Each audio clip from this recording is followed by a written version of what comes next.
şimdi. Kamera bir şey.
لو دش جابت له ما تشتكي ولا شيء بهم خبر تي في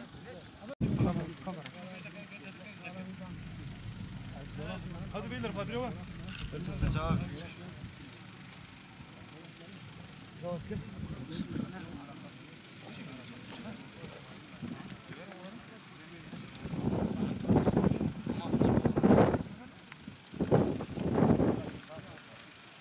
Bu ateş çıktığında zaten seksiyonelden çıktı. Seksiyonel direğinden çıktı bu ateş. Onlar yani ben şahsen çalıştığım için sonradan geldim. Ateşe bayağı bir yetiştim. Sağ olsunlar köydeki yakındaki köyler de traktörler falan hepsi geldi yardımlarına. Onların yardımı için gerçekten onlara minnettarız. Çok teşekkür ederiz onlara. İkincisi zaten bu her sene öyle geçiyor. Her sene böyle seksiyonelden ateşler çıkıyor. Özellikle şu ortadaki seksiyonelden de ateş çıkıyor. Oradan da ateş çıkıyor bazen. Yani TEDAŞ'a her defasında söylediğimiz halde gene gelip yapmıyorlar. Seksiyonel zaten görüyorsunuz, kendiniz de bakabilirsiniz. Şeyler çok şeydir, yani çok yamuk gibi görünüyor, direkt yamuk zaten. Şeylerin en ufak bir rüzgarda zaten ateş çıkıyor. Ondan dolayı zaten buğdaylar zaten biçime kıvamına gelmiş. Biçime kıvamına gelmiş. Çarşamba gününe kadar bunlar hepsi, bu tarlalar hepsi biçerlerle. Böyle olmasa zaten her sene böyle oluyor. Çok daha yani bayağı bir bölgeye kapsayacak bu ateş. Eğer önlemine alınmazsa bu ateş gittikçe büyür ve bütün bu mentikaya falan yakar yani. Kaş bölgede herhalde bu ilk ateş değil yani bu çıkan. Yok, her sene böyle çıkıyor. Her sene böyle oluyor. Her sene böyle bir olayla karşı karşıya geliyor. Bir çözüm istiyoruz TEDAŞ'tan yani.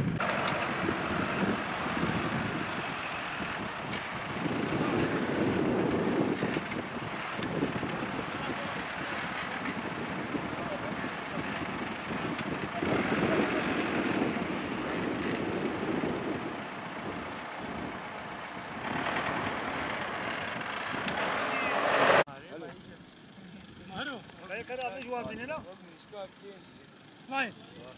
Telefonu yağmur bırak abi bilmiyorum. Allah cimri. Jamunet teritiş. Hadi. Hey.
sonra.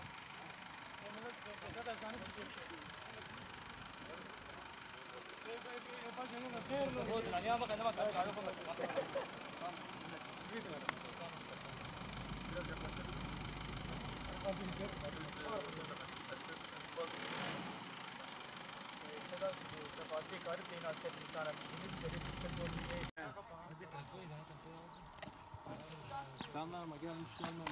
Hadi hadi sıvadak sıvadak sıvadak.